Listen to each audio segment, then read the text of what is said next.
ॐ शन्नो मित्रशं वरुणः शन्नो भवत्पर्यमा शन्न इन्द्रो बृहस्पतिः शन्नो विष्णुरुक्रमः नमो ब्रह्मणे नमस्ते वायो त्वमेव प्रत्यक्षं ब्रह्मासि त्वमेव प्रत्यक्षं ब्रह्म वदिष्यामि ऋतं वदिष्यामि सत्यं वदिष्यामि तन्मामवतु तद्वक्तारमवतु अवतु माम् अवतु वक्तारम् ॐ शान्ति शान्ति शान्तिः ॐ सहनाववतु सहनौ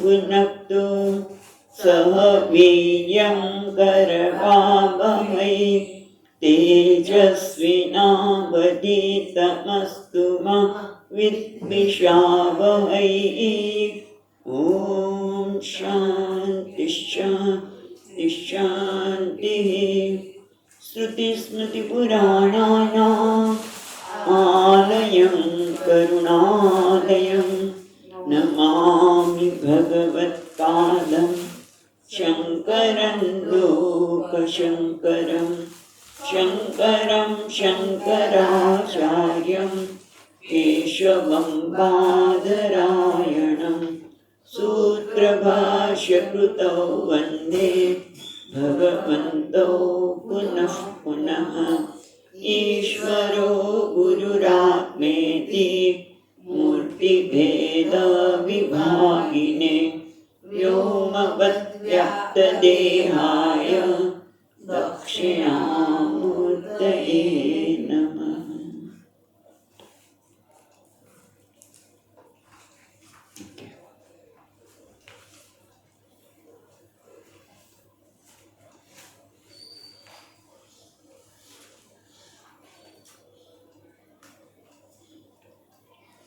नमस्ते शंकरानंद नमस्ते शंकरानंद गुरुपादाम्बुजन्मने गुरुपादाम्बुजन्मने सविलास महामोह सविलास महामोह ग्राहग्रासैक कर्मणे ग्राहग्रासैक कर्मणे। ગઈકાલે આપણે જે જોયું એને યાદ કરી અને આગળ જઈએ તો પંચદશીના રચયિતા સ્વામી વિદ્યારણ્ય છે અને એ ખૂબ વિદ્વાન અને ભક્તિમાન પણ છે. જરા સેટિંગ કરવું પડશે. હા,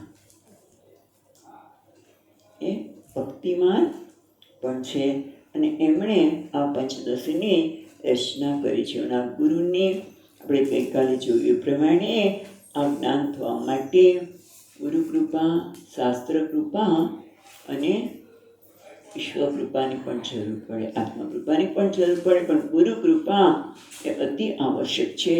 અને એના માટે આપણે ગઈકાલે જોયું કે ગુરુની સેવા કરવાથી આપણને આ જ્ઞાન થઈ શકે છે. અને એ માટે ગુરુની કૃપા માટે સેવા કરવાની સેવા આપણે 3 પ્રકારની જોઈ. અને એટલે મહત્ત્વની શારીરિક સેવા તો છે જ, પણ માનસિક અને બુદ્ધિના વાણીના સ્તરે અને મનના સ્તરે સેવા અતિ અગત્યની છે. એના પર કાલે વિસ્તારથી જોયું. ત્યાર પછી આપણે જોયું કે જ્ઞાન જુદું જુદું લાગે છે, પણ ખરેખર જ્ઞાન છે એક, જેમ ફૂલ એક જ છે પણ એનું ફૂલ વિશેનું જ્ઞાન અનેક પ્રકારે થઈ શકે, પણ જ્ઞાન તો એક જ છે. એમ જાગ્રત અવસ્થામાં જે કંઈ જ્ઞાન થાય છે એ ખરેખર જ્ઞાનની વિવિધતા દેખાતી હોય પણ એનું સ્વરૂપ જ્ઞાન એક જ છે. એવી રીતે સ્વપ્નમાં પણ બરાબર એ જે પ્રકારના જુદા જુદા જ્ઞાન થાય છે એનું જ્ઞાન તો એક જ છે. સુસુપ્તિમાં વિષયો નથી, પણ છતાં સવારે ઉઠીને કહે છે કે મને સારી રીતે ઊંઘ આવી, એ જ્ઞાન વગર થઈ શકે નહીં. એટલે ટૂંકમાં ત્રણેય અવસ્થામાં જે જ્ઞાન થાય છે એક જ છે, અને એ પછી એક દિવસનું જ્ઞાન હોય, અનેક દિવસનું જ્ઞાન હોય, પણ જ્ઞાન તો એક જ છે. પછી મહિનાઓ જાય, દિવસો જાય, કલ્પો જાય, પણ જ્ઞાન તો એક જ છે. એને જ્ઞાન ક્યાં હોય છે કે ચેતનમાં, બરાબર? ચેતન, અને ચેતન કોણ છે? આત્મા. એટલે આત્મા જ્ઞાન સ્વરૂપ છે. અને પછી જોયું કે આત્મા આનંદ સ્વરૂપ પણ છે, કારણ કે બધાને આનંદ માટે રસ છે. આત્મનસ્તુ કામાય સર્વમ પ્રિયમ ભવતી. ભલે આપણને એમ લાગતું હોય કે સ્ત્રી પુરુષો બધા મને આનંદ આપે છે, પિતૃ વગેરે, પણ એ ખરેખર તો આત્મા પ્રિય છે, માટે એ લોકો પ્રિય છે. જ્યારે એ લોકો મને અનુકૂળ ન થાય ત્યારે મને પ્રિય રહેતા નથી. એટલે માટે આત્મા પ્રિય છે, આનંદ સ્વરૂપ છે, એ વાત કરી. અને બીજું એ પણ જોયું કે આત્મા કેવું છે? સત સ્વરૂપ છે. એટલે કે હું હંમેશા રહું એવું બધાને ભાવના રહેલી છે. હું ન હોઉં એવું ક્યારેય કોઈને લાગતું નથી. એટલે ટૂંકમાં આત્મા કેવો છે? નિત્ય જ્ઞાન સ્વરૂપ છે, હંમેશા જ્ઞાન સ્વરૂપ છે, સત સ્વરૂપ છે અને આનંદ સ્વરૂપ છે. રાઈટ? અને એ જ આત્મા કેવું છે? સચ્ચિત આનંદ.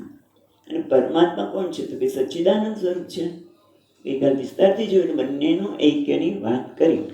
પણ જો આત્મા આનંદ સ્વરૂપ હોય તો મને એનું ભાન કેમ નથી? હું તો મારી જાતને દુઃખી માનું છું, અને દુઃખને દૂર કરવા માટે અનેક પ્રકારના પ્રયત્ન કરું છું. આમ કરું તો સુખ થાય, આમ કરું તો થાય. તો એનું શું? તો કે એનું કારણ છે પ્રતિબંધ. એટલે સામાન્ય જ્ઞાન છે કે મને આનંદ ગમે છે, પણ એ આનંદ સ્વરૂપ હું છું એ મને ખબર નથી. જેમ પેલો છોકરાને દ્રષ્ટાંત આપ્યું કે પેલો છોકરો પિતા અને પુત્રનું દ્રષ્ટાંત, છોકરા કરતા યાદ કરીએ તો પિતા અને પુત્રનો. પિતાને ખબર છે કે જે બધા પાઠ કર્યા છે મારો પુત્રનો પણ અવાજ છે, પણ આ જ અવાજ મારા પુત્રનો છે એ કહી શકાતું નથી. એટલે કેમ કે પેલું રૂમમાં એ પાઠન કર્યા છે, માટે એનું આપણને ભાન થતું, એને પિતાને ભાન થતું નથી. એટલે કે અવરોધ, પ્રતિબંધ એ આપણા આત્મા આનંદ સ્વરૂપ છે, પણ એમાં પ્રતિબંધ છે અજ્ઞાન, અવિદ્યા. એ મોટું અવરોધ છે. અને એ અવરોધને કારણે હું આનંદ સ્વરૂપ છું એ મને ખબર પડતી નથી. તો એ અવરોધ છે અવિદ્યાનો. એ કેવી રીતે આવે? તો પછી કાલે વિસ્તારથી જોયું કે બે પ્રકારની પ્રકૃતિ છે. એક શુદ્ધ સત્વગુણ, જેને માયા કહીએ, અને અશુદ્ધ સત્વગુણ, જેને અવિદ્યા કહેવામાં આવે છે. જ્યારે પરમાત્મા શુદ્ધ સત્વગુણ માયાનો વેશ પહેરે છે ત્યારે સગુણ બ્રહ્મ બની જાય, ઈશ્વર. અને એ જ પરમાત્મા અવિદ્યાનો વેશ, એટલે કે અશુદ્ધ સત્વનો વેશ લે છે ત્યારે જીવ બને છે. અને ત્યાર પછી આપણે જીવના સંદર્ભમાં વિવેક કરતા હતા, બરોબર છે? અને એના માટે પેલા જે અજ્ઞાન છે, અવિદ્યા, જીવને એને કારણ શરીર કહ્યો. એ કારણ શરીર પછી આપણે એ કારણ શરીર જેના લીધે છે, એના કારણ લીધે સૂક્ષ્મ શરીરની ચર્ચા કરી. એ સૂક્ષ્મ શરીર કોને કહેવાય? અને પછી સૂક્ષ્મ શરીરમાં શું આવ્યું? સૂક્ષ્મ શરીરમાં આપણે સૂક્ષ્મ શરીરને બનાવવા માટે પરમાત્માએ પંચમહાભૂતની રચના કરી. પણ એ કેવા હતા? સૂક્ષ્મ શરીર. પંચમહાભૂત પણ સૂક્ષ્મ રૂપમાં હતા, જેને આપણે પંચતન્માત્રા એવો શબ્દ પણ વાપર્યો છે. એ સૂક્ષ્મ શરીર, જેને પંચતન્માત્રા સૂક્ષ્મ કહે, એમાંથી શુદ્ધ સત્વગુણમાંથી પંચતન્માત્રા સત્વ, રજન, તમોગુણ તો છે જ. સત્વગુણમાંથી જ્ઞાનેન્દ્રિયો અને અંતઃકરણ બન્યું. અંતઃકરણમાં મન અને બુદ્ધિ લીધા. એના રજોગુણમાંથી કર્મેન્દ્રિયો અને પ્રાણ બન્યા, બરાબર? જે તમોગુણ બાકી રહ્યો. એટલે આને કહે સૂક્ષ્મ શરીર, જેમાં 5 પ્રાણ, 5 જ્ઞાનેન્દ્રિય, 5 કર્મેન્દ્રિય અને અંતઃકરણ, 17 તત્વનું સૂક્ષ્મ શરીર બન્યું. પણ એમાં જે સુખ દુઃખનો અનુભવ થાય છે એના માટે ભોગવા માટે સ્થૂળ શરીરની પણ જરૂર પડે. એટલે ભગવાને એ પણ કર્યું. કેટલી બધું કાળજી રાખે છે. અને ભગવાને સ્થૂળ શરીર રચના કરવા માટે તમોગુણ જે હતો બાકી, એનું પંચીકરણ કર્યું. જે સૂક્ષ્મ રૂપમાં હતું એનું સ્થૂળીકરણ આપ્યું, એટલે પંચીકરણ કર્યું. એની પણ પ્રક્રિયા ગઈકાલે જોઈ. એની સાથે સાથે પંચીકરણ કર્યું તો બરોબર છે, પણ એની સાથે સાથે એને ભોગ્ય પદાર્થની પણ જરૂર પડે. એટલે 14 લોકની રચના કરી, પછી અન્ન વગેરેની રચના કરી, અને 4 પ્રકારના પ્રાણીઓની રચના કરી. કયા? ચરાયુજ, અંડજ, સ્વેદજ અને ઉદ્ભિજ. 4 પ્રકારના પ્રાણીની રચના કરીને 14 લોકમાં જુદા જુદા પ્રકારના કર્મને આધારે એમને મૂકવામાં આવ્યું. અને એ સિવાય એક પણ આપણે જોયું હતું કે સ્થૂળ શરીર,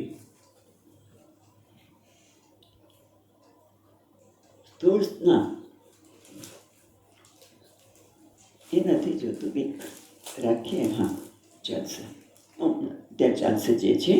અને સાથે સાથે આપણે એ પણ જોયું હતું કે સ્થૂળ શરીરના સાથે જ્યારે, એટલે કે અવિદ્યા સાથે જ્યારે જોડાય ત્યારે કારણ શરીર કયો? એ કારણ શરીરના અભિમાનીને પ્રાજ્ઞ કયો. અને પરમાત્માની સમષ્ટિ સાથે જ્યારે કહીએ ત્યારે ઈશ્વર બન્યા. અને સૂક્ષ્મ શરીરના સાથે વ્યષ્ટિ સ્તરે જ્યારે પરમાત્મા જોડાઈ જાય છે ત્યારે તેને તેજસ કહ્યું. અને સમષ્ટિ સ્તરે હિરણ્યગર્ભ. અને સ્થૂળ શરીર સાથે જ્યારે સ્થૂળ શરીરમાં વ્યષ્ટિ સાથે જાય ત્યારે એને વિશ્વ કહ્યું. અને વૈશ્વાનર અથવા તો વિરાટ સમષ્ટિ સ્તરે. આટલી શબ્દો આપણે જોયા હતા. અને ત્યાર પછી એ પણ જોયું કે આટલા શ્લોક આપણે 26 શ્લોક સુધી ગઈકાલે જોયું હતું. યાદ આવે છે? એક મિનિટ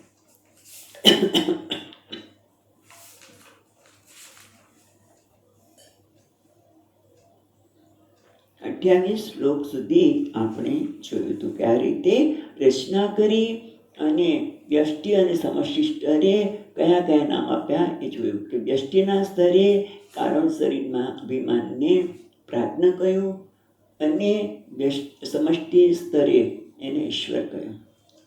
અને પછી આપણે સૂક્ષ્મ શરીર, વ્યષ્ટિ શરીરે વ્યષ્ટિમાં એને તેજસ કહ્યું, સમષ્ટિમાં એને હિરણ્યગર્ભ કહ્યું.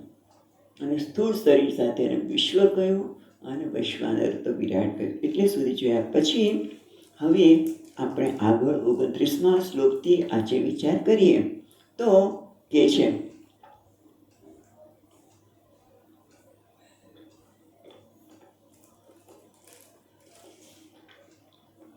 તો પરમાત્મા જ. જે વ્યષ્ટિ શરીર છે ને સમષ્ટિ શરીર છે તો પરમાત્મા, પણ છતાં વ્યષ્ટિ શરીરમાં રહેલો જેને આપણે જીવ કહીએ છીએ એને જ્ઞાન કેમ નથી થતું? તો કે છે 29મા શ્લોકમાં કે તે પરાગદર્શિન પ્રત્યેક તત્વ બોધ વર્જિત. તેને પોતાના સ્વરૂપનું જ્ઞાન નથી. કેમ? કારણ કે પરાગદર્શિન એ હંમેશા સુખને બહાર શોધે છે. પરાગદર્શિન એટલે પરાંચિકાની વ્યતૃણ સ્વયંભૂ. આપણે જોયું હતું ને કે સામાન્ય કોણ કઠોપનિષદના કહે છે કે બ્રહ્માજીએ સર્જન કર્યું પણ ઇન્દ્રિયોને બહિર્મુખ બનાવી. એટલે હંમેશા બહારની દિશામાં જ એ સુખ, શાંતિ, પ્રેમ શોધી રહ્યો છે. અને એના કારણે એ સુખની પ્રાપ્તિ કરવા માટે કર્મ કરે છે. એ પૂર્વતે કર્મ ભોગાય કર્મ કરતું તે ભુંજતે. એટલે શું કરે છે? પહેલાં સુખ માટે એ ઈચ્છા કરે છે, પછી એના માટે કર્મ કરે છે, અને કર્મ કરીને ભોગવે છે. અને પછી ભોગ થાય પછી ફરીવાર કર્મ કરે. ભાઈ આ તો બહુ સરળ લાગ્યું, રસગુલ્લા તો બહુ સરસ છે, પાણીપુરી, હા છોકરાઓને અત્યારે એ જ યાદ આવે, વ્રત ચાલતો હોય ને ત્યારે. એટલે એની ઈચ્છા થાય, એટલે પછી એના માટે કર્મ થાય, અને પછી ભોગ, પછી ફરીવાર ઈચ્છા થાય. આમ કાં તો ન ઈચ્છા થાય એવું પણ બને. એનાથી એ ખાવાના લીધે કંઈ ગડબડ થઈ ગઈ હોય તો ભાઈ હવે એ મને આપીશ નહીં ક્યારે. એટલે બંને થાય છે. પણ એટલે શું થાય છે કે આ કર્મ કરીએ, ભોગ મળે, ભોગ કરીએ, પછી કર્મ થાય. અને આનું ઉદાહરણ આપે છે કે જેમ નદીની અંદર એક કીડો છે એ ભ્રમરમાં અટવાઈ ગયો હોય તો ગોળ ગોળ ફેરવા જ કરી બહાર નીકળી શકે નહીં. એ રીતે પણ એ કીડાને કોઈ પ્રારબ્ધ કર્મ થઈ ગયા, અને કોઈ સત્પુરુષ ત્યાંથી પસાર થયો, કોઈ સજ્જન એ સ્ત્રી હોય કે પુરુષ એ પણ અહીંયાથી પસાર થાય છે અને બહાર કાઢે છે. બહાર કાઢીને એને ઝાડ નીચે મૂકે છે, અને એને આનંદ થાય છે, વિશ્રામનો આનંદ થાય છે. એ જ રીતે જ્યારે અહીંયા છે ને 31મા શ્લોકમાં એની વાત કરી. અને એ જ રીતે જ્યારે જીવના જે કર્મ કરે છે ભોગ માટે ભોગ કરીને કર્મ કરે છે, એવા કોઈ કર્મ એને સત્કર્મ કર્યા અને એના પરિણામે એને કોઈ સત્સંગનો લાભ મળે, મહાપુરુષનો સત્સંગ લાભ મળે. અને પણ એનામાં પણ અદ્વૈત વાસના જાગૃત થઈ, એ પણ બહુ મોટી વસ્તુ છે. સત્સંગ મળે પણ એ અદ્વૈત જ્ઞાન મળે એના માટે તો અનેક જન્મના પુણ્ય સકૃત કર્યા હોય ત્યારે. એટલે પુણ્ય કર્મ કરવું એટલે શું? સત્કર્મ કરવું. સત્કર્મ કરવું એટલે ઈશ્વરને ગમે એવું કર્મ કરવું. પણ ઈશ્વરને કયું કર્મ ગમે છે અમને શું ખબર? તો કે એને મૂલ્યોને આધારે કર્મ કરો, સામાન્ય મૂલ્યોને આધારે કર્મ કરો, એને ગમે. એટલે દરેકની સાથે ક્ષમા રાખીએ, ઉદારતા રાખીએ, રાગ દ્વેષથી ન કર્મ કરીએ, બધું ભગવાનને ગમે જ છે. રાગથી કરીએ, રાગેલા આસક્તિથી, દ્વેષથી કર્મ કરીએ, એ બધા કર્મ ન કરીએ તો ભગવાનને ગમે. એના કારણે પુણ્યનું ઉપાર્જન થાય અને બહુ પુણ્યનું ઉપાર્જન થાય ત્યારે કાં તો સંત સામેથી આવે અથવા તો આપણે સંત પાસે જવું પડે. પણ પહેલાંના વખતમાં વ્યક્તિને આવી જિજ્ઞાસા જાગૃત થાય ત્યારે એણે સંત પાસે જવું પડતું હતું. પણ પછી આપણા સંતોમાંથી એમ થયું કે ભાઈ કૂવા પાસે તરસ્યો કૂવા પાસે જાય ને, પણ હવે કૂવો તરસ્યા પાસે આવવા લાગ્યા છે, જેથી આપણને આ જ્ઞાન પ્રાપ્ત થાય છે. એટલે આ રીતે ઈશ્વર કૃપાથી જ્યારે કોઈ સંત મળી જાય અને એ પણ આપણને આ મહાવાક્યનું, કારણ કે સંત મળે પણ એ કદાચ આપણને સત્કર્મ માટે પ્રેરે, સત્કાર્ય માટે પ્રેરે, ઉપાસના માટે પ્રેરે, ખોટું નથી. હા, કોઈ વસ્તુ ખોટી નથી. સત્કર્મ માટે પ્રેરે, સેવા કરવા માટે પ્રેરે, નિષ્કામ સેવા કરવા માટે, અથવા તો ઉપાસના માટે પણ પ્રેરે, એટલી ઉપાસના કરો. પણ છેવટે એક દિવસ એવો આવે કે જ્યારે આપણને એ જ આપણા બધા જે પહેલાં આપણે ક્યાંક ક્યાંક કરીને આવ્યા જ છે, સત્કર્મ સેવા પણ કરી હશે, ઉપાસના પણ કરી હશે, છેવટે આપણને જ્ઞાન પ્રાપ્ત થાય. એના માટે આપણા પર ભગવાને કૃપા કરી અને આપણા પર સંતને કોઈને સામેથી મોકલે અને એ પછી એ આપણને કયા પ્રકારનું જ્ઞાન આપે છે. તો 33મા શ્લોકમાં જોજો, અન્ન પ્રાણમયો બુદ્ધિ અન્નાદેશ્ચ પંચતે કોશાતય આવૃત સ્વાત્મા વિસ્મૃતા સંસ્કૃતિ પ્રજે.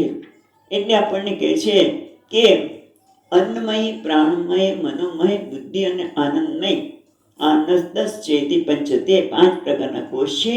એ કોષને લીધે, કોષ એટલે આપણે કવર, કોષ, જેમ આપણે દ્રષ્ટાંત આપ્યું હતું કે ભાઈ તલવાર છે, તલવારને મ્યાનમાં રાખીએ, મ્યાનમાં રાખીએ ને એ મ્યાનને કોષ કહેવાય, કે જેનાથી આપણને તલવાર દેખાતી નથી, છે ખરી પણ એમાં દેખાતી નથી. એમાં કોષ છે, એના લીધે આત્મા જાણે કે ઢંકાઈ ગયો છે, ઢંકાઈ શકે નહીં પણ જાણે કે ઢંકાઈ ગયો છે. અને એના કારણે એને વિસ્મૃતિ થઈ ગઈ છે કે પોતે આનંદ સ્વરૂપ છે, એ પોતે ભૂલી ગયો છે.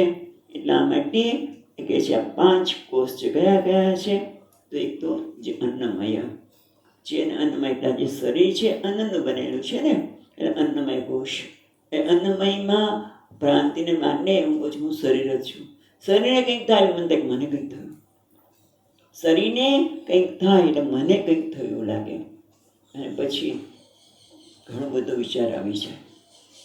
પછી એવી રીતે બુદ્ધિને, પછી આપણે પ્રાણ, ભૂખને તરસે, પ્રાણનો ધર્મ છે, ભૂખ્યા છો, હા, પછી ભૂખ્યા હોય એટલે આપણાથી રહેવાય નહીં, અને પછી કેટલી બધી ગડબડ લોકો કરતા હોય. અને એટલે ભૂખ, હું ભૂખ્યો છું એટલે પ્રાણને કોષ હું છું થયું ને, હું ભૂખ્યો છું એવું જ્યારે માનીએ છીએ કે તરસ્યો છું અને એવું થયા કરે તો એ પ્રાણમયને હું માનું છું. ભલે થાય એનો વાંધો નથી પણ એને હું માનું છું, એક ભ્રમ છે. એ રીતે મનોમય કોષ એ હું માની લઉં છું, સુખ દુઃખ વગેરેને હું બુદ્ધિ નિશ્ચય કરું અને પોતાને બુદ્ધિ સાથે વિજ્ઞાનમયને માનું છું. અને એ રીતે આ રીતે 3 કોષથી એ વ્યક્તિ પોતાને માને છે. અહીંયા શું રીતે બતાવ્યું છે કે પ્રાણમય, ક્રિયાશક્તિવાળો પ્રાણમય કોષ છે જે કાર્યરૂપ છે. પછી ઈચ્છા શક્તિવાળો મનોમય કોષ છે, એ કરણરૂપ છે, સાધન. અને જ્ઞાન શક્તિવાળો વિજ્ઞાનમય કોષ છે, એ ભોક્તૃત્વ રૂપ છે, કર્તૃત્વ રૂપ છે. અને વિજ્ઞાનમય કોષ એ કર્તૃત્વ કરતા શું એવું માને છે. અને આનંદમય કોષ જે કારણ શરીર કહેવાય એ પોતાને શું માને છે? ભોગતા.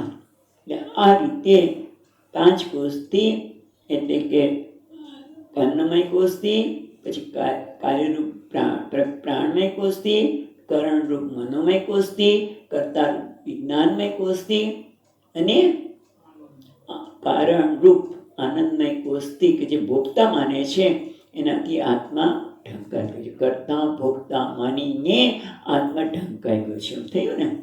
અને એટલા માટે શું કરવું જોઈએ?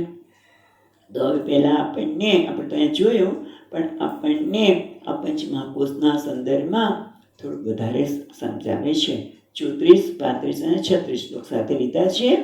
એટલે આમાં આપણને 18 શ્લોકમાં 5 કોષનું સ્વરૂપ કહે છે અને પછી એના એકપણાની ભ્રાંતિ કેવી રીતે થઈ એ બતાવે છે. તો કે છે સ્યાત પંચીકૃત બુદ્ધોત્થ દેહ સ્થૂલો અનસંજ્ઞક. આ પંચમહાભૂતના પંચીકૃત થવાના લીધે જે સ્થૂળ શરીર છે, જે અન્નનું બનેલું છે, એટલે એને અન્નમય કોષ કહેવામાં આવે છે. પછી પ્રાણમય, મનોમય કે વિજ્ઞાનમય એવું નથી કહેતા, પણ એ સીધા આવે છે લિંગતું. લિંગ એટલે સૂક્ષ્મ શરીર. એ રાજસૈ પ્રાણૈ પ્રાણ કર્મેન્દ્રિય સહ સાત્વિકૈ ધિ ઇન્દ્રિય સાકમ વિમર્શતા મનોમય. એટલે એ આપણને બધું સૂક્ષ્મ શરીરમાં સાથે લઈ લે છે. શું કહે છે? રાજસૈ પ્રાણૈ પ્રાણ, અને ત્યાર પછી સૂક્ષ્મ શરીરમાં બરાબર શું જે 5 કર્મેન્દ્રિયો છે એ રજોગુણની ઉપજ છે, અને 5 પ્રાણ છે. એટલે કર્મેન્દ્રિય અને 5 પ્રાણ એ રજોગુણની ઉત્પત્તિ છે. એ બંને ભેગા થઈને પ્રાણમય કોષ કહેવામાં આવે છે. કર્મેન્દ્રિયો સહિત રજોગુણથી ઉપજેલા જે 5 પ્રાણ છે એને મળીને પ્રાણમય કોષ કહેવામાં આવે છે. પછી સંશય કરવાની વૃત્તિ કોને છે? મનને. થશે કે નહીં, આમ થશે, પેલું થશે, સતત સંશય જે થઈ રહ્યા છે એ સંશય કરવાની વૃત્તિ અને જ્ઞાનેન્દ્રિયો એ બંને મળીને મનોમય કોષ થાય છે. પછી નિશ્ચય કરવાની વૃત્તિ છે બુદ્ધિની. નિશ્ચયાત્મક વૃત્તિ બુદ્ધિ, બરાબર, બુદ્ધિ નિશ્ચય કરે છે. એ બુદ્ધિ અને જ્ઞાનમય કોષ છે એ ભેગા થઈને શું બને છે? વિજ્ઞાનમય કોષ. એટલે આમ એ જ્ઞાનેન્દ્રિય આપણે કીધું ને, લિંગ શરીરમાં શું થયું? બધું આવી ગયું. 5 પ્રાણમય કોષ, મનોમય કોષ અને વિજ્ઞાનમય કોષ. એટલે એમણે જુદા પાડ્યા નહીં, પણ એને આ રીતે સમજાવ્યા. પછી કહે છે 36મા શ્લોકની પેલી લીટીમાં કારણે સત્વમ આનંદમયો મોદાદિ વૃત્તિભિ, અને કારણરૂપ જે અવિદ્યા છે એ કેવું છે? મલિન સત્વના લીધે પ્રિય, મોદ અને પ્રમોદ એ પ્રકારની વૃત્તિ થાય છે, અને કહેવામાં આવે છે આનંદમય કોષ. પ્રિય એટલે આપણને ગમતી વસ્તુ યાદ આવે ને, બહુ સુંદર. પછી વસ્તુ સામે આવે ત્યારે મોદ, અને મોઢામાં નાખીએ તો કોઈને મળીએ અને એકદમ ભેટી પડીએ તો પણ પ્રમોદ થાય. પ્રિય છોકરો આવવાનો છે. પછી એને લેવા ગયા, એરપોર્ટ ઉપર આવી ગયો, જોયો દૂરથી, જે મળ્યા ત્યારે તો પ્રમોદ. એટલે 3 પ્રકારની જે વૃત્તિવાળો છે એને આનંદમય કોષ કહેવામાં આવે છે. અને એના કારણે શું થાય છે? પરમાત્માને 5 કોષથી અંતરાત્મા ભિન્ન છે એવો વિવેક કરવામાં આવે તો પરમ આત્મા એ પરમ બ્રહ્મ છે એવું જ્ઞાન થઈ શકે. પણ એ કરવું કેવી રીતે? આ 5 કોષમાં તો એવા અટવાઈ ગયા છે કે એને જુદા કેમ પાડવા? ખબર જ નથી પડતી. આ તો આપણે શાસ્ત્ર કહે છે કે 5 કોષથી વીંટાઈને તું તારા સ્વરૂપને ભૂલી ગયો છે. 5 કોષમાં તું ભ્રાંતિથી 5 કોષને તું માને છે માટે તું ભૂલી ગયો છે. પણ આપણે તો ખબર નથી, શાસ્ત્ર કહે છે તો પછી એને કહે છે બરોબર, પણ એ જુદા કેમ પાડવા? તો અન્વય વ્યતિરેકાભ્યામ પંચકોશ વિવેકતઃ સ્વાત્માનમ તદ ઉદ્ધૃત્ય પરમ બ્રહ્મ પ્રપદ્યતે. તમારા આત્માને ઉદ્ધૃત્ય એમાંથી બહાર કાઢો. કેવી રીતે? વિવેક દ્વારા. કયો વિવેક કરવાનો છે? અન્વય વ્યતિરેક. અન્વય એટલે જ્યાં બધું રહેલું છે તે, વ્યતિરેક એટલે જે વ્યાવૃત છે તે. અન્વય વ્યતિરેક. હવે દાખલા તરીકે સામાન્ય દ્રષ્ટાંત દઈએ. 11, 12, 13, 14 ચાર દાખલા, એ 15 ચાલો. બધામાં એકડો છે કે નહીં? 11માં એકડો છે, 12માં એકડો છે, 13માં એકડો છે, 14માં એકડો છે, 15માં એકડો છે. એકડો શું છે? અનિવૃત્ત, અન્વય કહેવાય એનો. પણ બગડો, એકમાં બગડો છે, એકમાં દગડો છે, બધા જુદા જુદા, એને વ્યાવૃત કહેવાય. એટલે જે બધામાં હોય એને અન્વય, જે બધામાં ન હોય એને વ્યતિરેક, વ્યાવૃત, વ્યતિરેક કહેવામાં આવે. એ રીતે આ પંચકોશનો વિવેક કરવાનો છે. તો પછી વિવેક પણ આપણે શીખવાડે છે શું? 38મા શ્લોકમાં અન્વય અને વ્યતિરેક. તો પહેલા શેનો કરવાનો છે?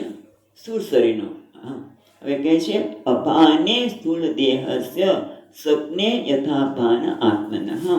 હવે યાદ કરાવે છે આપણને કે અભાને, ઓકે, અભાને સ્થૂળ દેહ, આપણે સપનું આવ્યું, બરાબર? સ્વપ્નમાં મને સ્થૂળ દેહનું ભાન હોય છે? તો કે ના, સ્થૂળ વસ્તુ કે કંઈ ભાન નથી, બરાબર? સ્વપ્નની અંદર સ્થૂળ દેહનું ભાન હોતું નથી.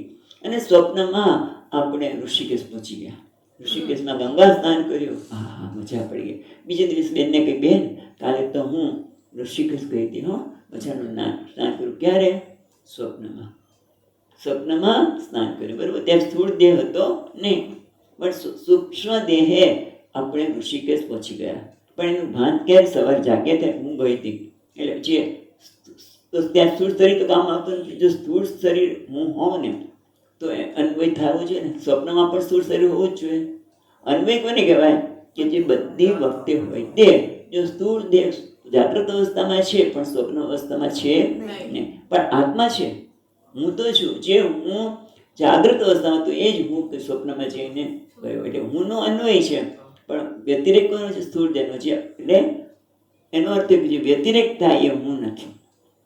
એ અન્વય વ્યતિરેકાભ્યામ એટલે જે અન્વય છે એ આત્માનો અન્વય છે, પણ સ્થૂળ દેહનો વ્યતિરેક છે. આપણે ત્યારે એવું રાખીએ. પછી આપણે સૂક્ષ્મ શરીરની વાત કરે છે કે જ્યારે સૂઈ જઈએ ત્યારે લિંગ અપાને સુસુપ્ત સ્યાત આત્મનો ભાન અન્વય વ્યતિરેકસ્તુ તદ્ભાને.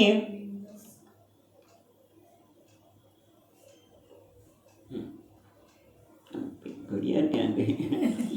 ઓકે, પછી આપણે આગળ વ્યતિરેકે તો તદ્ભાને લિંગસ્ય અભાન ઉચ્યતે. એટલે હવે આપણે કહે છે ત્રીજી અવસ્થા સુસુપ્તિ અવસ્થા. સૂઈ જાય ત્યારે મન હોતું નથી, બુદ્ધિ કશું જ હોતું નથી ને. સૂઈ ગયા પછી મન વિચાર આવે તો સૂઈ શકે જ નહીં. મન વિચાર ચડી ગયો, બસ મને આને આમ કેમ કર્યું, તો મેં આમ ન કેમ કર્યું, ગયા. એક જ આટલો નાનકડો વિચાર તમને સુવા દે. એટલે મન હોય ત્યાં સુવા ઊંઘ આવી શકે નહીં. એ તો બુદ્ધિ એ જ અંદર આવી છે, મન અને બુદ્ધિ. એટલે જ્યારે સૂઈ જાય છે ત્યારે ઇન્દ્રિયો કર્મ કરતી નથી. એટલે પ્રાણમય કોષ નથી, મનોમય કોષ નથી અને વિજ્ઞાનમય કોષ નથી. એટલે સૂક્ષ્મ શરીર નથી, પણ હું છું. કારણ કે આપણે કહીશું કે હા શું સરસ ઊંઘ આવે, અથવા તો ઊંઘ ન આવે. પણ ઊંઘ ન આવી કરતાં સુંદર દ્રષ્ટાંત તો એ છે કે મને સારી ઊંઘ આવી. જ્યારે સારી ઊંઘ આવે એમ કહે ત્યારે આ લિંગ શરીરનો અભાવ થઈ જાય છે. હું તો રહે છે. એટલે ટૂંકમાં શું થયું કે પ્રાણમય કોષ, મનોમય કોષ, વિજ્ઞાનમય કોષ એ જુદા ન લીધા, પણ સૂક્ષ્મ શરીરમાં આવરી લીધા. સૂક્ષ્મ શરીર ન હોય ત્યારે પણ હું તો રહું છું. સુસુપ્તિમાં સૂક્ષ્મ શરીર નથી પણ હું તો છું. એટલે આ રીતે એમણે અન્વય કર્યો. એટલે આમ કે તદ વિવેક અવ્યક્તા સ્યુઃ કોશા પ્રાણ મનોત્યઃ તે તત્ર ગુણ અવસ્થા ભેદમ માત્રા તત્પૃથકૃતા. હવે પ્રશ્ન અહીંયા કહેવાની 40મા શ્લોકમાં એટલે જરૂર પડી કે ભાઈ તમે આ કીધું તો ખરું, પણ આ સૂક્ષ્મ શરીર કેમ લીધું? જુદા જુદા ન પાડવા જોઈએ? તો કે હા બરોબર છે, પણ એ નથી આમાં એવું છે કે ખરેખર સૂક્ષ્મ શરીરમાં આત્માનું ખાલી જુદું પણ છે એ બતાવવું છે. પણ આ જે ત્રણેય કોષ છે ને એ ખરેખર જુદા છે. કેના લીધે? ગુણના લીધે. ગુણની અવસ્થાના લીધે ત્રણે ત્રણ જુદા છે. એટલે તમે ત્રણે ત્રણ જુદા બતાવ્યા નથી. એટલે કે જે પ્રાણમય કોષ છે એમાં રજોગુણનો વિશેષ છે. મનોમય કોષમાં સત્વગુણ અને રજોગુણનું પ્રમાણ વધારે છે. જ્યારે અથવા તો સપ્રમાણ પણ હોય, સત્વગુણ ને રજોગુણમાં સત્વગુણ વધારે હોય, રજોગુણ ઓછું હોય, અથવા તો રજોગુણ વધારે હોય. એના કરતાં સમાન પણ હોઈ શકે મનોમય કોષમાં. અને વિજ્ઞાનમય કોષમાં એવું કહે છે કે સત્વગુણનું પ્રાધાન્ય હોય છે અને રજોગુણ ગૌણ અવસ્થામાં હોય છે. એટલે આમ ગુણની અવસ્થાથી ભેદથી સૂક્ષ્મ શરીરના ત્રણેય કોષનું કથન કરેલું છે. ત્રણેય કોષને એટલે લેવામાં આવ્યા છે. બાકી રહ્યો કયો કોષ બાકી રહ્યો? આનંદમય કોષ. અને એના માટે કહે છે કે સુષુપ્તિ ભાને ભાનમ તો સમાધા આત્મનો અન્વય. હવે સમાધિ હોય, સમાધા કે છે એટલે સમાધિ હોય કે સુષુપ્તિ અવસ્થા, ખ્યાલ આવ્યો? ખાલી સુષુપ્તિ અવસ્થાની વાત નથી કરતા, સમાધિ પણ અવસ્થા હોય ત્યારે આપણે કશું જ ભાન હતું શરીરનું કે મન બુદ્ધિ કે મન આપણે પ્રાણ એ કોઈનું ક્રિયા એટલે કર્મેન્દ્રિયોનું કે જ્ઞાનેન્દ્રિયોનું કે અંતઃકરણનું કશાનું ભાન હોતું નથી. પણ હું છું. સમાધિમાં પણ એકદમ સમાધિસ્થ થઈ ગયા, જગતની કોઈ વસ્તુનું ભાન નથી, પણ હું છું એનું ભાન રહેલું છે. અને એટલા માટે કહે છે કે બધું જ પણ હું છું એટલે કોણ? આત્મા.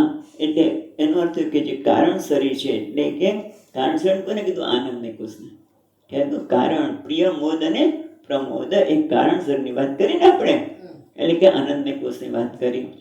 એટલે સુષુપ્તિ અવસ્થા એટલે કારણ શરીર, અને કારણ શરીરમાં એટલે એમાં આનંદમય કોષ આવી ગયો. બરોબર ને?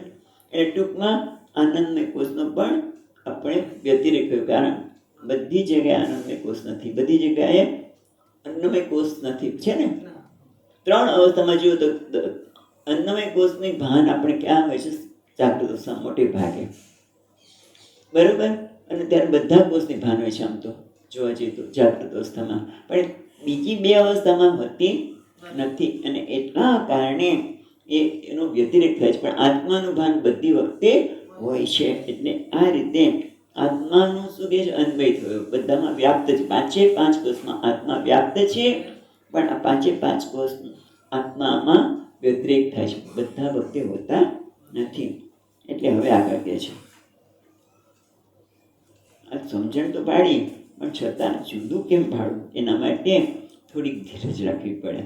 અને શાંતિથી ધીરતાથી આ પાંચ કોષમાંથી આત્માને અલગ પાડવો પડે. વિવેક તો કર્યો યુક્તિ દ્વારા, કેવી રીતે જુદું પાડવો પડે? એના માટે કેવી રીતે ધીરજ જોઈએ? એના માટે 42મા શ્લોકમાં કહે છે, યથા મુંજાદિ ઈશિકા ઇવ આત્મા યુક્તા સમુદ્રતઃ. જેવી રીતે મુંજિકા ઘાસ એટલે કે બહારનું પડ બહુ કડક હોય, અંદરનું એકદમ કોમળ હોય. એટલે આપણે ઘણી વખત આવું જોયું નથી. એટલે એમ કે ચોખા હોય ને, જ્યારે પાક્યા ન હોય, કાચા હોય, ત્યારે એની ધીમે ધીમે કાઢો એટલે આખો ચોખ્ખો અંદરથી નીકળે. એટલે બહુ ધીરજ જોઈએ, નહીં તો તૂટી જ જાય.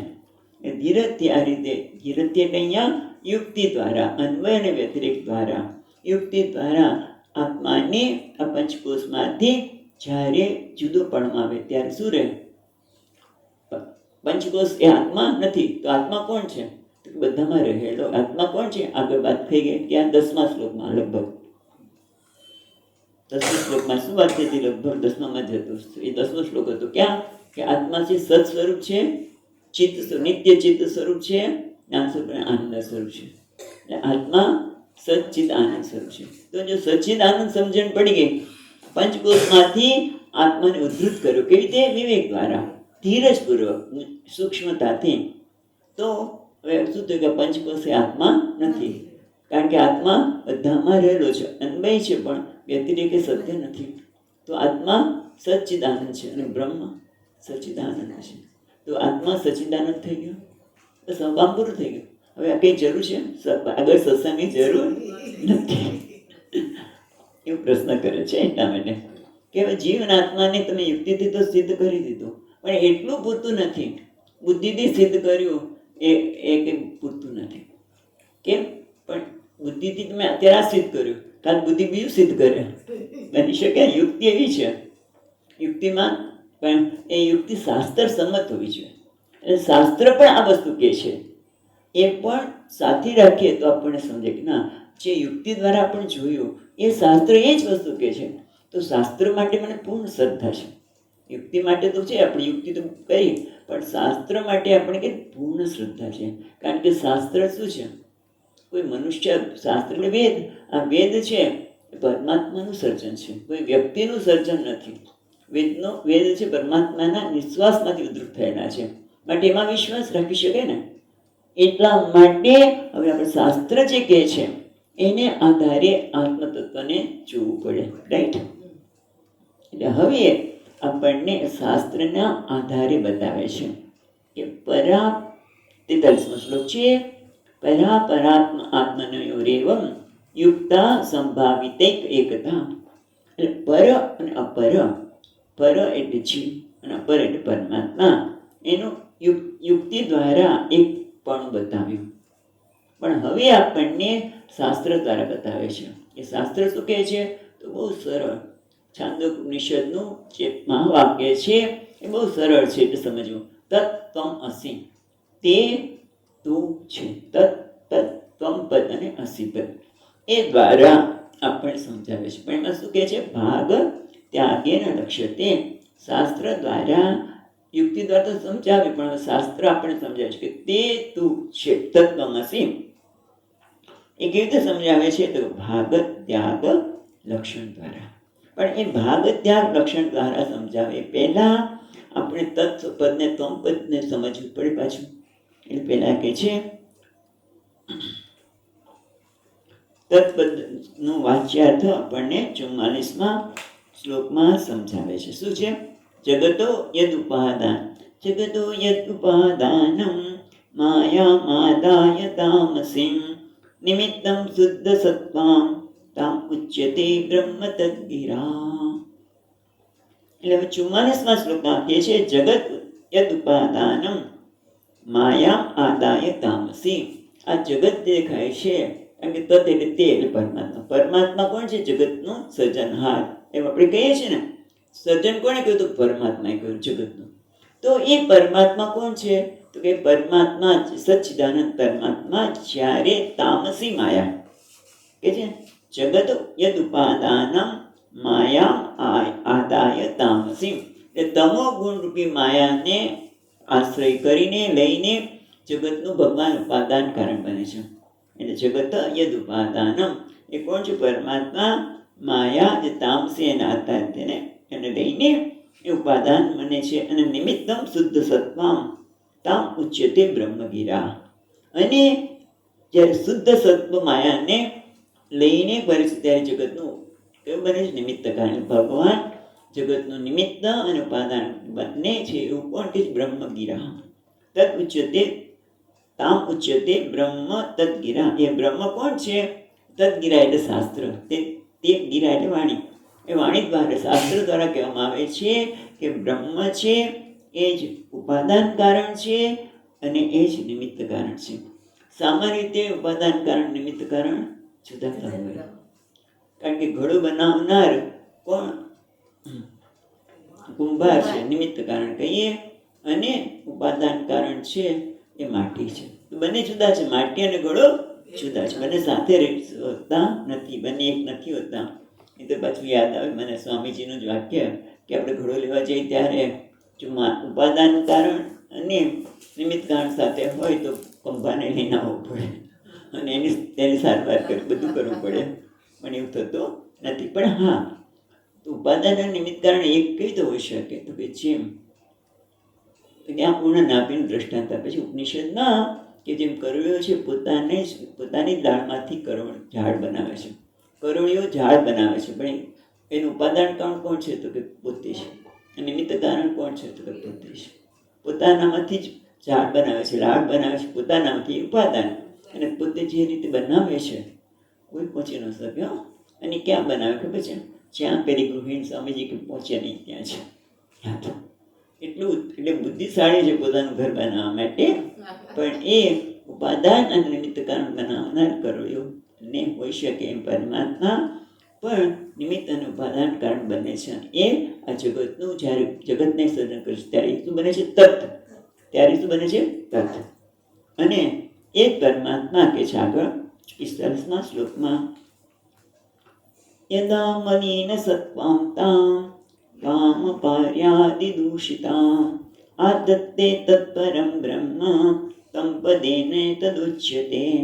અને એ જ પરમાત્મા એટલે આદત્તે તત્પરમ બ્રહ્મ, જ્યારે એ પરમાત્મા મલિન સત્વનું એટલે અવિદ્યાનું એટલે કામ કર્મ ઈચ્છા એમાંથી કર્મમાંથી કર્મ ભોગ એ તે જ્યારે એ દૂષિત થાય ત્યારે એનું મલિન સત્વ કીધું.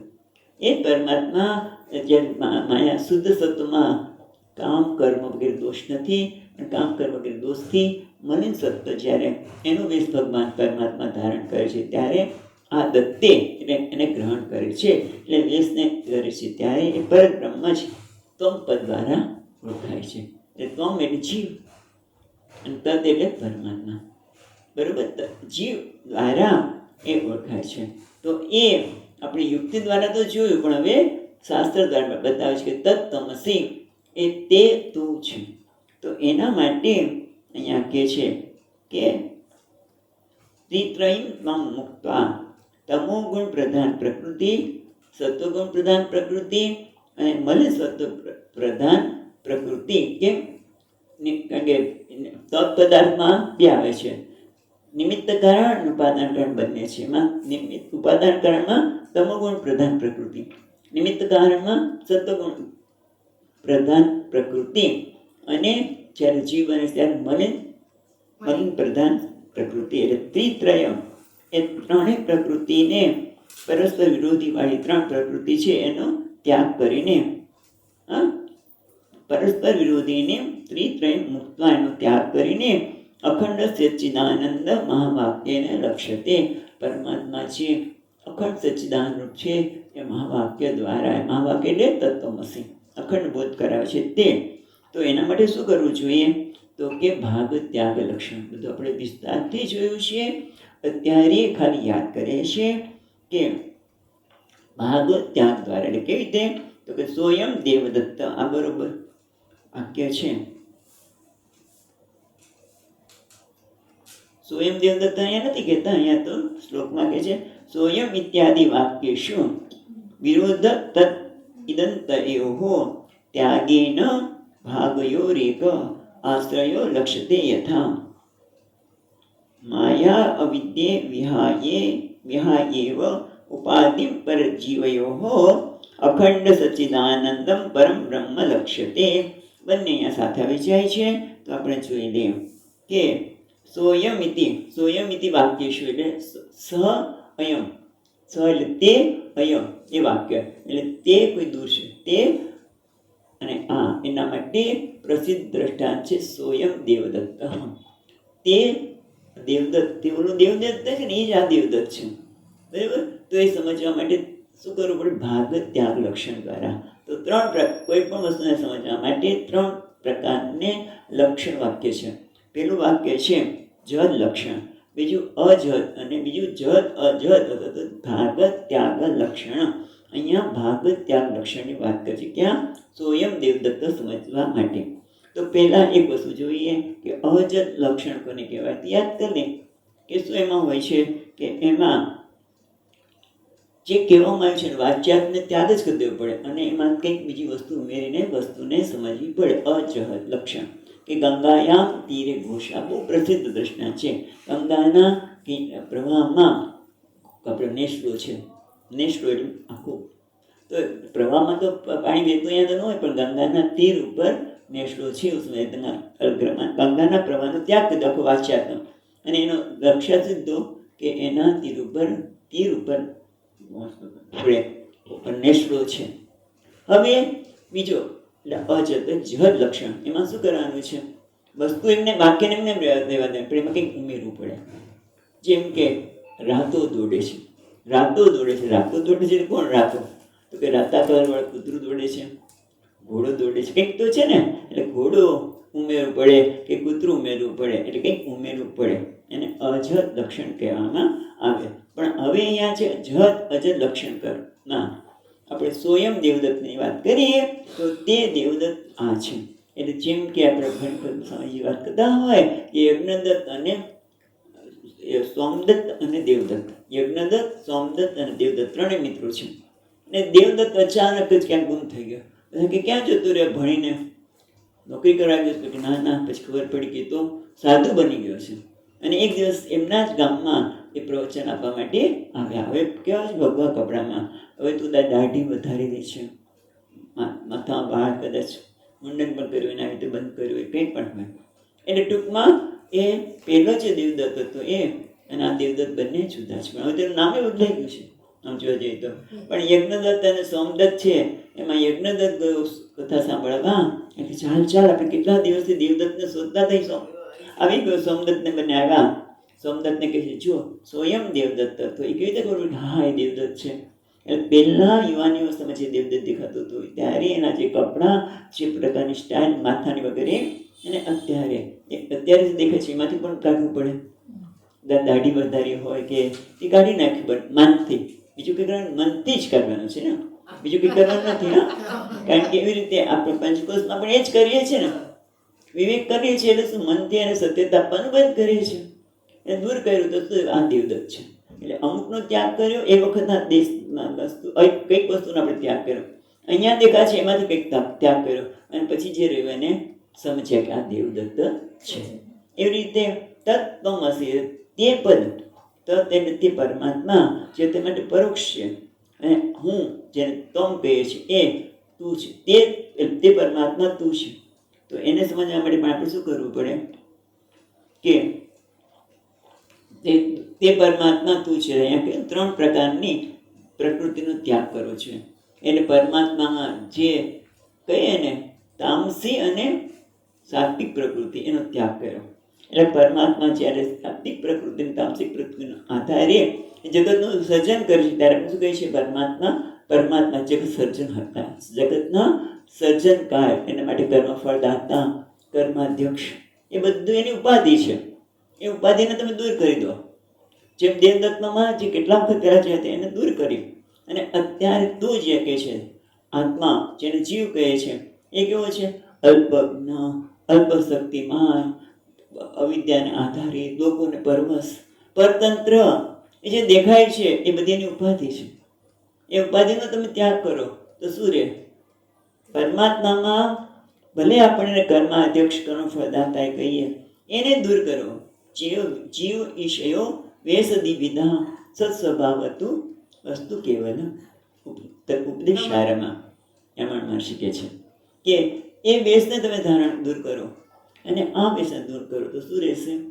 સચ્ચિદાનંદ પરમાત્મા. ત્યારે બીજી રીતે જોઈએ કે એક અભિનેતા છે, એ એક નાટકમાં રાજાનો વેશ ધારણ કરે છે, અને બીજા પાત્રમાં, બીજા જ અંકમાં એ કદાચ ભિખારી બને છે.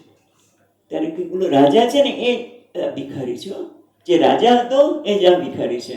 પણ એ કોણ છે? અભિનેતા. એટલે અભિનેતામાંથી જે રાજાપણું છે દૂર કર્યું, ભિખારી પણ દૂર કર્યું, તો કોણ? અભિનેતા.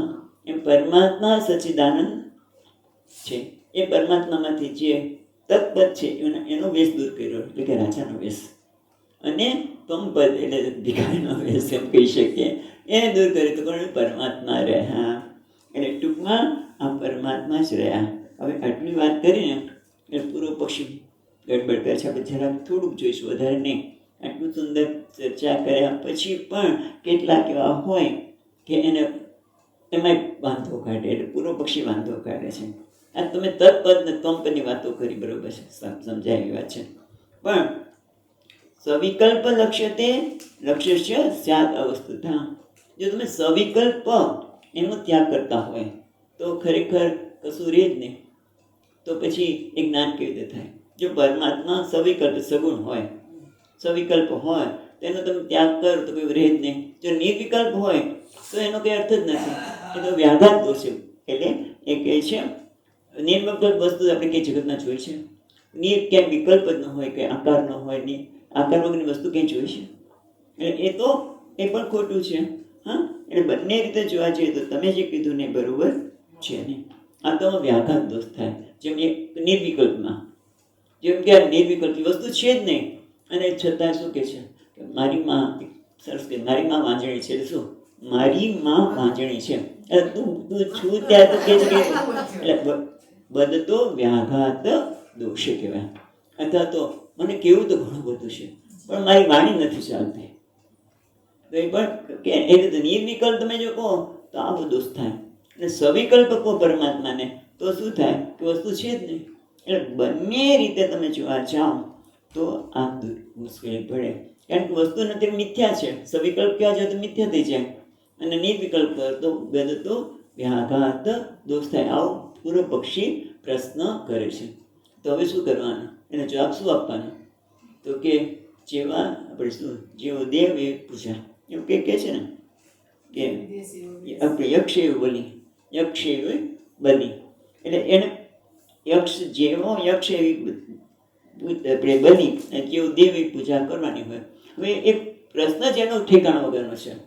આવો પ્રશ્ન કરે છે એટલું સ્પષ્ટ રીતે તત્વમસીમાં વાક્ય સમજાવે પછી પણ એને આવો પ્રશ્ન થયો.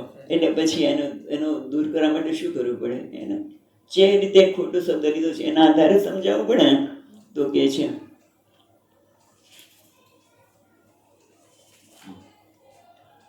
50મા શ્લોકમાં વિકલ્પો નિર્વિકલ્પસ્ય સવિકલ્પવા ભવેત આદ્યે વ્યાહિત અન્યત્ર અનવસ્થા આત્માશ્રયદય. એટલે એમાં કહે છે કે તમે જો આ રીતે લેશો ને તો કેટલા બધા દોષ આવે. કયા કયા દોષ આવે તો પેલા બતાવે છે. એટલે અહીંયા આપણે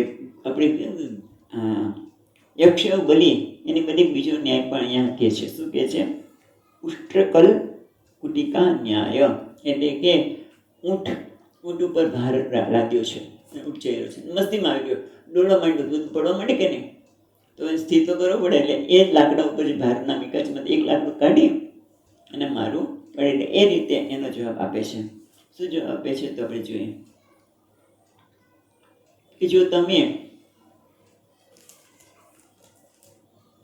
વિકલ્પ જે કહો છો એ વિકલ્પ છે મહાવાક્યમાં બ્રહ્મ સવિકલ્પ છે કે નિર્વિકલ્પ એવું છે કહેવા માંગો છો ને? તમે વિકલ્પ કહો બ્રહ્મમાં તો એ વિકલ્પ છે, બરાબર? તો પછી કેવું થાય? બધતો વ્યાઘાત દોષ, સીધી જ વાત છે. એક બાજુ તમે બ્રહ્મને નિર્વિકલ્પ કહો છો, નિર્વિકલ્પ વિકલ્પ નથી, છતાં વિકલ્પ વાળા કહો તો એ બધો તો વ્યાઘાત દોષ જ થયો ને. તો ના સવિકલ્પ છે. જો એવું કહો તો ઘણા બધા દોષ આવે. કયા? તો એક તો બ્રહ્મ સવિકલ્પ છે, એટલે વિકલ્પ સાથે છે, બરાબર? એટલે વિકલ્પ એટલે એ પછી બધા સમજાવશે. વિકલ્પ છે એવું કહો તો વિકલ્પ ક્યાં રહે? બ્રહ્મ સગુણ છે, ગુણ છે, સગુણ વાળો વિકલ્પ એટલે ગુણ વાળો, બરાબર? તો એ રહે ક્યાં? તો કે આ તો કેના જેવું છે? ક્યાં રહે? તો કે બીજામાં. તો શું થાય? આત્માશ્રય દોષ થાય. એટલે કે સ્વામી સુંદર સમજાવે પેલા જાદુગરને કે હા જાદુગર તમે કેવા સરસ ખેલ કરો છો, તમે દોરડા પર ચાલો છો ને, હવે તમે તમારા આ ખભા પર ચાલીને બતાવો તો સાચી વાત શક્ય જ નથી ને. એમ જે વિકલ્પ છે એ બાજુ તમે આત્માને જો સવિકલ્પ કહો તો વિકલ્પ ક્યાં રહે? પોતાનામાં વિકલ્પ છે ક્યાં રહે છે? તો પોતાનામાં. તો એ આત્માશ્રય દોષ થયો. જેમ પોતાના જ ખભા ઉપર ચાલો તો કે ના બીજે. અચ્છા, બીજા ઉપર તમે કહો બીજે રહે છે, અહીંયા પોતાને બીજે રહે છે, તો બીજે રહે છે તો એને કેવો છે? બીજા ઉપર આશ્રય થયો, એટલે અન્યાશ્રય દોષ થયો, બરાબર? એના માટે સ્વામીજી બીજું દૃષ્ટાંત આપે, બહુ સુંદર યાદ આવે કે એક ગાંડો માણસ, છોકરો ગાંડા જેવો છે, એને જો છોકરી પરણાવે ને તો એ એકદમ ડાયો થઈ જાય. કારણ કે એને બસ આટલો જ પ્રોબ્લેમ છે, એક છોકરી મળવી છે. છોકરી મળે તો એ ડાયો થઈ જાય, પણ ગાંડાને છોકરી કોણ આપે? ખ્યાલ? ગાંડા જેવો છોકરો છે ને છોકરી કોણ આપે? છોકરી મળે તો ડાયો થઈ જાય. અન્યને આશ્રય, એકબીજા પર આધાર દોષ, અન્યોને આશ્રિત દોષ થાય. જો તમે કોઈ બીજા પર આશ્રિત છે આવો અન્યોને આશ્રિત દોષ થઈ શકે. ના અન્યોને આશ્રિત નહીં તો પછી શું? તો કે એ ત્રીજા પર ખ્યાલ આવ્યો? આત્મા બીજા પર આશ્રય રાખે, બીજો ત્રીજા પર, ત્રીજો ચોથા પર, તો પછી શું થાય? બહુ મોટું થઈ જાય. અન્યોને આશ્રય દોસ્તી પણ અનવસ્કના ઉપર આધાર રાખવાનો. એટલે પહેલો છે એ બીજા પર, બીજો છે ત્રીજા પર, ત્રીજો પહેલા પર, એમ કરો તો ચક્રાત્મક દોષ. અને જો તમે એમ કહો ના પહેલો બીજા પર, બીજો ત્રીજા પર, ત્રીજો ચોથા પર, તો ક્યારે કોના પર આશ્રય રહે? તો અનવસ્થા દોષ આવે. એટલે ટૂંકમાં તમે જો આત્મામાં તમે નિર્વિકલ્પ કહો, આત્મા નિર્વિકલ્પ છે તો વ્યાઘાત દોષ આવે. જો સવિકલ્પ કરો તો આટલા બધા દોષ થાય. એ ક્યાં ક્યાં આશ્રય લે? આત્માશ્રય દોષ આવે, બીજા પર મૂકો તો અન્યોને દોષ આવે, અને જો એકબીજા ત્રીજા પર છે તો ચક્રાત્મક દોષ આવે, અનવસ્થા દોષ. જેમ આપણે અનવસ્થા દોષ બીજું દ્રષ્ટાંત લઈએ તો સમજાય વધારે કે ભગવાને આ સર્જન કર્યું હતું. એના પિતા કોણ? તો કે બીજા. પછી એના પિતા કોણ? એના પિતા કોણ પેલા પિતા? અનવસ્થા દોષ જ આવે. ખ્યાલ આવ્યો? એટલે ટૂંકમાં અનવસ્થા દોષ આવે. એટલે આ રીતે તમે જે પૂર્વ પક્ષીએ જે પ્રશ્ન ઊભો કર્યો ને એમાં આટલા બધા દોષ છે. એટલે એ વિચારવા જેવું જ નથી. બરોબર છે. હવે પછી આગળ જોશું, એટલું પૂરતું છે. હા છે. ઓમ પૂર્ણમદઃ પૂર્ણમિદં પૂર્ણાત પૂર્ણમુદચ્યતે પૂર્ણસ્ય પૂર્ણમાદાય પૂર્ણમેવાવશિષ્યતે. ઓમ શાંતિ શાંતિ શાંતિ. શંકરં શંકરાચાર્યં કેશવં બાદરાયણં સૂત્રભાષ્યકૃતૌ વંદે ભગવन्तौ પુનઃ પુનઃ. ઈશ્વરો ગુરુરાત્મેતિ મૂર્તિભેદ વિભાગિને વ્યોમવદ્વ્યાપ્તદેહાય દક્ષિણામૂર્તયે નમઃ. ઓમ શાંતિ શાંતિ શાંતિ. હરિ ઓમ. શ્રી ગુરુભ્યો નમઃ. હરિ ઓમ.